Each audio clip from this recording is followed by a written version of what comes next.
for the wildly overrated and shockingly underrated Angel Reese. Angel Reese was exposed without Caitlin Clark on the floor. In what was supposed to be her moment to lead, Reese delivered one of her worst shooting performances of the season. But here's the issue facing Angel Reese. After bad losses, she sometimes publicly plays the victim. That single word sparked a wave of backlash, debate, and finger-pointing across sports media. And just when the Clark versus Reese rivalry started heating up again, Candace Parker shut it down completely, saying it's not even a real comparison. It's like apples and oranges. Let's hear what Angel Reese has to say. Let's hear Angel Reese. And if you guys pay attention, listen to her voice and listen to how she's on the edge of breaking down. Very funny. Yeah, obviously there's no place in this league for that. I think the WNBA. Let's also watch the nervous body language, the nervous twitching. Yeah. Our team and our organization has done a great job supporting me. I've had communication from everyone, from so many people across this league, and being able to support me and going through this whole process. Obviously, it could happen to me, it could happen to anyone, and I think they've done a great job supporting us in this. How did it affect you Saturday, trying to do your job, trying to play, and having this going on simultaneously? Yeah, obviously it's tough, but I think I have a great support system. I'm loved by so many people, and obviously in the moment it's hard to hear, but my support system is great. Let's break down what Skip actually said. Following the Chicago Sky's 91-83 loss to the Indiana Fever, a game where Caitlin Clark was notably absent, Skip took to his show and later Twitter to give his opinion on Reese's stat line. She finished with 11 points, 13 rebounds, 2 assists, but went just 4 for 13 from the field. That's a 30.7% shooting percentage. What do you think the league's response just coming out right away and getting that investigation going? Yeah, obviously, like I said, they understand that this is the priority. Obviously, there's no place for this, and they preach. I think 2 days before they put out no hate, no speech. And obviously the women in this league, they know that and know there's no space for that. And I believe that every player in this league deserves to be treated with respect and want to come to work and just have fun and have a great environment to work at. So I think they've done a great job putting that out, and we're obviously just going to respond as they need to. Were you able to? Damn, I really wish Angel Reese would talk and step up about all of her fans calling people all these nasty names. Oh, how being silent is such a blessing. Such a blessing it is to be silent and have nobody being critical of you. Here's where things get messy for Reese's narrative. The WNBA launched a full... And for Skip, that number said it all. He called her performance embarrassing, saying, quote, "If you're going to build your brand off attitude, taunting, and media headlines, you better back it up when the moment is yours." With Caitlin Clark out, the spotlight was fully on Angel, and she fumbled it. He added that if Reese wants to be seen as the face of the league, or even a co-star next to Caitlin Clark, she can't keep having inefficient shooting nights and expect people to overlook it just because of her personality or college fame. Skip has never been shy about speaking his mind, but many fans felt he crossed the line here. While it's fair to critique shooting struggles, especially in professional basketball, some felt his tone was personal, not analytical. Others, though, agreed with his core point. Angel Reese is a star in the making, but with that comes accountability, and she should be held to the same standard as every other elite rookie. Headline: WNBA unable to verify, quote, hateful fan comments, unquote, toward Angel Reese.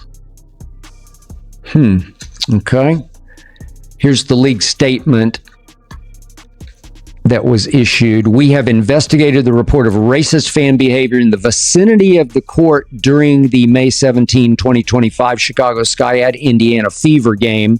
Based on information gathered to date, including from relevant fans, team, and arena staff, as well as audio and video review of the game, we have not substantiated it. The WNBA is committed to fostering a safe and inclusive environment for everyone and will continue to be vigilant in enforcing our fan code of conduct." Now, let's take a deeper look at Angel's performance that night. On paper, she struggled offensively. Her mid-range game wasn't clicking, and she missed a few shots at the rim she normally converts. But context matters. First, let's not forget, she still pulled down 13 rebounds, a number that shows how locked in she is on the glass. That's not just effort, that's skill. She's currently leading all rookies in rebounding and ranks near the top league-wide. Were racist remarks intended for Angel that night on social media? I'm sure some were. They're always going to be there. But should any of those kind of remarks be used as excuses or blame deflection after bad losses, especially to Caitlin Clark? Look, I'm obviously white. Maybe I just don't get it, but after a while, you say to yourself, come on, Angel, not every single time. Candace also pointed out how unfair it is to expect both rookies to deliver superstar performances every single night. She emphasized that rookie seasons are about development, not dominance. Sure, Caitlin Clark is already putting up near triple-doubles and dazzling with her shooting, but that doesn't make Angel Reese less valuable. It just means she's contributing in a different way. Candace also highlighted how exhausting the rivalry narrative has become. Instead of appreciating both players for what they bring to the league, fans and media are constantly trying to pick sides, compare stats, and stir up drama. And in doing so, we risk missing the bigger picture, the fact that both women are helping transform the visibility of the WNBA. Let's be honest, this rivalry didn't start in the pros. It started back in college, during the unforgettable 2023 NCAA championship between LSU and Iowa. Angel Reese's infamous "you can't see me" gesture toward Clark made headlines around the world. It was competitive, it was emotional, it was iconic, and the media ran with it.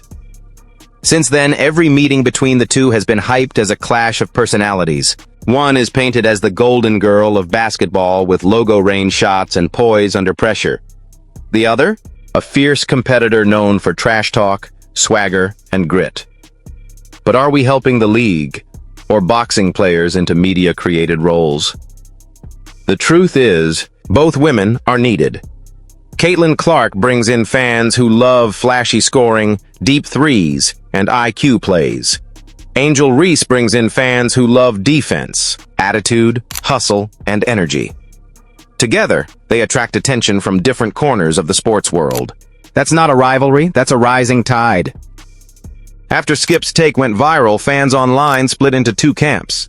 On one side, people were praising Skip for being honest, saying that Reese can't be hyped as a superstar without improving her offensive consistency. Facts over feelings, one fan tweeted. She can't shoot but wants the spotlight. That's not how it works. But on the other side, Reese's defenders pushed back hard. This girl is averaging a double-double as a rookie, one comment read. She's doing the dirty work. Put some respect on her name. Some fans pointed out that Caitlin Clark also had inefficient games this season, but those are often brushed aside as growing pains. And while Reese gets roasted, that double standard is what frustrates a lot of people. Why is one allowed to have a learning curve, but the other is expected to be flawless? This whole drama, Skip Bayless roasting Angel Reese, Candace Parker delivering a calm reality check, Reese's poor shooting night, and Caitlin Clark's absence looming over it all, it's not just about one game or one player. It reflects something much bigger. The WNBA is entering a new era. An era where the lights are brighter than ever, where every performance is picked apart in real time on social media, where hot takes are louder, fans are more passionate, and coverage doesn't wait for the highlights. For Angel Reese, that pressure looks like headlines questioning her offense. It looks like national commentators like Skip Bayless labeling her performances sorry or exposed. But underneath the noise is a real truth. She's still developing. Her rebounding, her energy, her grit, those are real assets. But her offensive game needs polish. Her shot selection, shooting efficiency, and poise under pressure. All of that still needs time, and she knows it. Growth doesn't happen under the radar anymore. It happens under a microscope. For Caitlin Clark, the challenge is different.